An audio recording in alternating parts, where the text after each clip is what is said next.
అంతేకాకుండా మొత్తం ఇంకా ఏమన్నారు ఒకసారి చూడండి. బోలెడు తప్పులు పుట్టెడు అప్పులు, 100 ఏళ్ల విధ్వంసం, 1000 ఏళ్లకు సరిపడా సంపాదన, బీఆర్ఎస్ పాలన నిర్వాకం ఇదే. రైతు బంధులో 3000 కోట్లు అనర్హులకు ఇచ్చారు. అన్నదాతలను ఆదుకునే బాధ్యత మాది. నిధుల కొరత వల్లే గ్యారంటీల అమలు ఆలస్యం. శాసనసభలో సీఎం రేవంత్ రెడ్డి. ప్రభుత్వం గురించి మాట్లాడిన విషయాలు ఒకసారి. బీఆర్ఎస్ 10 ఏళ్ల పాలనలో రాష్ట్రం సర్వనాశనమైంది. 2 సార్లు సీఎం పదవి పొంది 100 ఏళ్ల విధ్వంసం చేసి 1000 ఏళ్లకు సరిపడా సంపాదించుకున్నారు. తప్పుడు లెక్కలు చూపి 11.5% అధిక వడ్డీతో 7 లక్షల కోట్లు అప్పులు చేశారని, మిగులు రాష్ట్రాన్ని దివాళా తీయించారని విమర్శించారు. చేసిన పాపాలకు బీఆర్ఎస్ నేతలు ప్రజలకు క్షమాపణ చెప్పి ముక్కు నేలకు రాయాలన్నారు. రైతు భరోసాపై శనివారం శాసనసభలో జరిగిన స్వల్పకాలిక చర్చలో ముఖ్యమంత్రి ప్రసంగించారు. దాంతోపాటు రాళ్లకు గుట్టలకు ఇద్దామా, రైతు భరోసాను ప్రతిష్టాత్మకంగా చేపడుతున్నాం. దీని విషయంలో ఎలాంటి అనుమానాలు అక్కర్లేదు.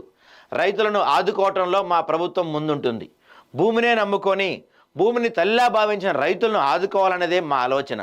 బీఆర్ఎస్ ప్రభుత్వం 10 ఏళ్లలో 72,817 కోట్లు రైతు బంధు రూపంలో ఖర్చు చేసింది. సాగులో లేని భూములకు, గుట్టలు, లేఅవుట్లకు, జాతీయ రహదారిలో పోయిన భూములకు మొత్తం 22,000 కోట్లు చెల్లించి అనర్హులు లబ్ధి పొందారు. గజ్వేల్ నియోజకవర్గంలో రాజీవ్ రహదారికి, అమన్గల్ ప్రాంతంలోని శ్రీశైలం రోడ్లకు, క్రషర్ యూనిట్లకు, మైనింగ్ భూములకు కూడా రైతు బంధు ఇచ్చారు. చూడండి, గజ్వేల్ నియోజకవర్గంలో రాజీవ్ రహదారికి, అమన్గల్ ప్రాంతంలో శ్రీశైలం రోడ్లకు, క్రషర్ యూనిట్లకు, మైనింగ్ భూములకు కూడా రైతు బంధు వచ్చింది గత ప్రభుత్వంలో. మేము ప్రతిసారి అడగదలుచుకుంది ఇదే విషయాన్ని. ఈసారన్నా వీళ్ళు ఇవ్వబోయే రైతు బంధు కావచ్చు, రైతు భరోసా కావచ్చు, దీనికి గత ప్రభుత్వం ఇచ్చిన వాటిని అమలు చేయబోతున్నారా, కొత్తగా మీరు ఏమైనా మార్చబోతున్నారా? ఎన్నో పొలాలు అన్యక్రాంతం అయిపోయినాయి, రాత్రికి రాత్రి మారిపోయినాయి ధరణిలో. మరి ఇప్పుడు మీరు వాటికి కూడా రైతు బంధు ఇవ్వబోతున్నారా? సంక్రాంతి తర్వాత రైతు బంధు అని చెప్తున్నారు కదా మీరు, సంక్రాంతి తర్వాత వాటికి కూడా రైతు బంధు ఇవ్వబోతున్నారా మీరు? వాళ్ళ అనునీయులు కొందరు దొంగ పాస్ పుస్తకాలు, నకిలీ పట్టాల ద్వారా కూడా రైతు బంధు పొందారు. హైదరాబాద్ చుట్టుపక్కల 50 కిలోమీటర్ల పరిధిలో 70 నుంచి 80% వ్యవసాయం చేయడం లేదు. కానీ గతంలో హైదరాబాద్ చుట్టుపక్కల 3 కోట్ల ఎకరాలకు డబ్బులు ఇచ్చుకుంటూ వెళ్ళారు. ఇదే మనం మాట్లాడుతుంది. వ్యవసాయ భూములు ఇప్పుడు హైదరాబాద్ చుట్టుపక్కల లేవు, దాదాపుగా లేవు. వ్యవసాయ భూములు లేవు హైదరాబాద్ చుట్టుపక్కల ఖచ్చితంగా. కానీ వాటన్నిటికీ కూడా రుణమాఫీ అయింది, రైతు బంధు వస్తుంది, రేపు రైతు భరోసా వస్తుంది. నిజంగా కౌలు చేసే రైతులకి, వ్యవసాయం చేసే రైతులకి ఎంతమందికి రైతు బంధు వస్తుంది, ఎంతమందికి రైతు భరోసా వస్తుంది, ఎంతమందికి రుణమాఫీ అయింది మొన్న? రియల్ ఎస్టేట్ వెంచర్లకి, మైనింగ్ భూములకి, వీటికి రుణమాఫీ అవుతుంది చక్కగా, రైతు బంధు వస్తుంది చక్కగా. మరి దీన్ని ఈ ప్రభుత్వం ఎంతవరకు మార్చబోతుంది? నేను ముఖ్యమంత్రి గారు సభలో చెప్పారు, దాదాపు 70 నుంచి 80% వ్యవసాయమే చేయట్లేదు. హైదరాబాద్ చుట్టుపక్కల వాళ్ళకే కేవలం 3 కోట్ల ఎకరాలకు డబ్బులు ఇచ్చారు. 3 కోట్ల ఎకరాలకు డబ్బులు ఇచ్చారు హైదరాబాద్ చుట్టుపక్కల. ఆలోచించండి, చిన్న అమౌంట్ కాదు అది. 3 కోట్ల ఎకరాలంటే. ఇప్పుడు కూడా రాళ్లకు, గుట్టలకు, రహదారులకు రైతు భరోసా ఇద్దామా? జమీందారులు, భూస్వాములకు ఇవ్వాలా? 80,000 పుస్తకాలు చదివిన మేధస్సుతో ప్రధాన ప్రతిపక్ష నాయకుడు రైతు భరోసాపై సూచనలు ఇస్తారని మేము భావించాం. కానీ సభలోకి వస్తే సమాజం ముందు తలదించుకోవాల్సి వస్తుందని ఆయన రాలేదేమో. 80,000 పుస్తకాలు చదివాడు ఆ పెద్ద మనిషి, 1 కాదు 2 కాదు. నాకు ఎప్పటి నుంచో డౌట్గా ఉంది, ఇది అడుగుదాం అనుకుంటున్నా. ఎవరన్నా చెప్తే కొంచెం కామెంట్ రూపంలో మన మిత్రులు ఎవరన్నా దీని గురించి కొంచెం మాట్లాడతారని వెయిటింగ్ నేను. కామెంట్ రూపంలో రోజుకో పుస్తకం చదివినా సరే, 2 పుస్తకాలు చదివినా జీవితకాలంలో 80,000 పుస్తకాలు ఎట్లా చదివాడు అనేది నాకు ఆశ్చర్యంగా ఉంది ఇప్పటికి కూడా. పెద్ద సార్ మేబీ ఆ సినిమాలో, రోబో సినిమాలో రజనీకాంత్ లాగా ఇట్లా అనుకుంటున్నాడేమో, బుక్ చూసి చదివేసి అనుకున్నాడేమో. మరి సరే, నిజంగా రావట్లేదు ఆయనకి. వస్తే ఇలాంటివి చాలా ఉన్నాయి. నాయనా కేసీఆర్ అసెంబ్లీకి ఎందుకు రావట్లేదు అని మీరు అంతా మాట్లాడుకుంటున్నారు. కానీ అసెంబ్లీకి వస్తే ఇట్లాంటి బొక్కలు చాలా ఉన్నాయి కేసీఆర్వి. అవన్నీ అడిగితే సమాధానం చెప్పలేక తలదించుకోవాల్సి వస్తుందని సిగ్గుతో, అవమాన భారంతో అసెంబ్లీకి రావట్లా అంతే. ఏదో ఇంటి దగ్గర కూర్చొని ప్లాన్ చేస్తున్నాడు, స్కెచ్ చేస్తున్నాడు, విధ్వంసం సృష్టించబోతున్నాడు, సునామీ రప్పిస్తాడు, ఎంత సొల్లు ఇదంతా. అసెంబ్లీకి వస్తే మీరు చేసిన బొక్కలు తప్పుల్ని అడిగితే సమాధానం ఏడ చెప్పుకోలేక తలదించుకోవాల్సి వస్తుందో, అసెంబ్లీ నుంచి ఏడ పారిపోవాల్సి వస్తుందో అని చెప్పి రావట్లా ఆయన. ఇక అబద్ధాల సంఘం నాయకుడు కూడా రాలేదు. బీఆర్ఎస్ ఏలుబడిలో 3,000 మందికి పైగా రైతులు ఆత్మహత్య చేసుకున్నారు.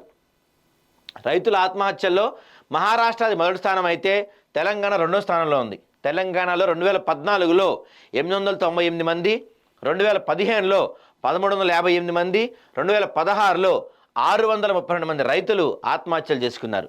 దీనికి బీఆర్ఎస్ నాయకులు తల దించుకొని రైతులకు క్షమాపణ చెప్పాల్సింది పోయి రైతు ఆత్మహత్యలు తగ్గించామని చెప్తున్నారు.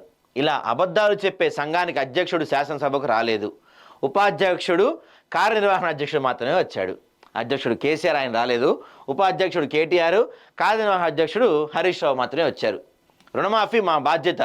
బీఆర్ఎస్ ప్రభుత్వం మొదటి 5 ఏళ్లలో ₹1,00,000 రుణమాఫీ ఖర్చు చేసింది 16,143 కోట్లు. అది కేవలం వడ్డీకే సరిపోయింది. రెండోసారి అధికారంలోకి వచ్చాక వాళ్ళు చేసిన రుణమాఫీ 11,990 కోట్ల 31 లక్షలు మాత్రమే. అందులో 8,515 కోట్లు వడ్డీకే సరిపోగా రుణమాఫీ 3,384 కోట్లు మాత్రమే. 10 ఏళ్లలో వారు చేసిన రుణమాఫీ 27,000 కోట్లు.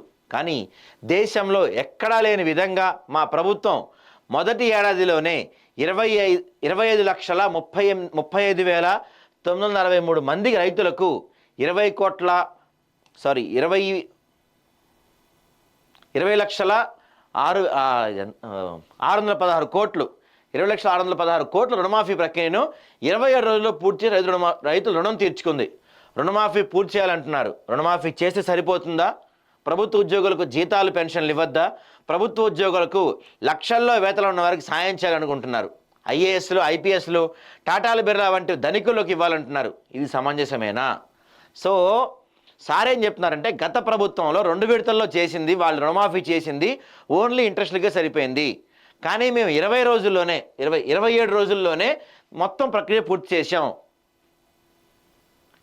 ఇది కూడా కాకుండా అభివృద్ధి చేసుకోవాలా వద్దా?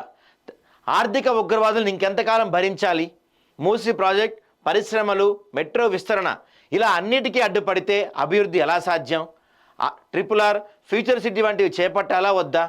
10 ఏళ్లుగా ఎస్ఎల్బీసీ పూర్తి చేయకుండా నల్గొండకు ద్రోహం చేశారు. మూసీ వద్ద నేను, ఎమ్మెల్యే రాజగోపాల్ రెడ్డి గన్మెన్ లేకుండా వస్తాం. మీ బామ్మర్దులు రండి.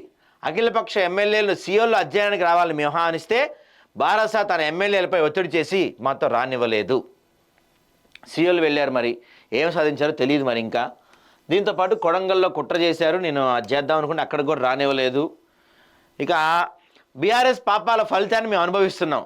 నిధుల కొరత వల్ల రైతు భరోసా, మహిళలకు ఆర్థిక సాయం, ఫీజు రియంబర్స్మెంట్, కళ్యాణ్ లక్ష్మి, షాదీ ముబారక్ కింద తులం బంగారం వంటి ఇవ్వలేకపోతున్నాం. 6 గ్యారెంటీల్లో కొన్ని ఆలస్యం కావడానికి ఇదే కారణం. నిజంగా 1.27 లక్షల కోట్లు మా దగ్గర ఉంటే అద్భుతాలు చేసేవాళ్ళం. ప్రతి పంటకు గిట్టుబాటు ధర ఇచ్చేవాళ్ళం. విద్యార్థులకు బోధన రుసుములు పెంచేవాళ్ళం. ఆరోగ్యశ్రీ బిల్లు నెల ముందే ఇచ్చేవాళ్ళం. యంగ్ ఇండియా విశ్వవిద్యాలయానికి నిధులు ఇచ్చేవాళ్ళం. ఎస్సీ, ఎస్టీ, మైనార్టీ భవనాలు నిర్మించేవాళ్ళం అని ముఖ్యమంత్రి తెలిపారు. మొత్తం కూడా వడ్డీలు కట్టడానికే సరిపోతుంది. రాష్ట్రాన్ని అప్పుల కుప్పగా మార్చేశారు. లేకపోతే అద్భుతాలు చేసేవాళ్ళం. 6 గ్యారెంటీల్లో కొంత ఆలస్యం అవుతున్నమాట వాస్తవమే. గత పాలకులు బీఆర్ఎస్ హయాంలో 10 ఏళ్ళు ఈ రాష్ట్రాన్ని అప్పుల కుప్పగా పూర్తిగా రాష్ట్రాన్ని నాశనం చేసి వదిలేశారు. కాబట్టి ఆ పాపాలు ఇప్పుడు మేము భరిస్తున్నాం. దానివల్ల కొంత లేట్ అవుతుంది కానీ ఖచ్చితంగా చేస్తాం.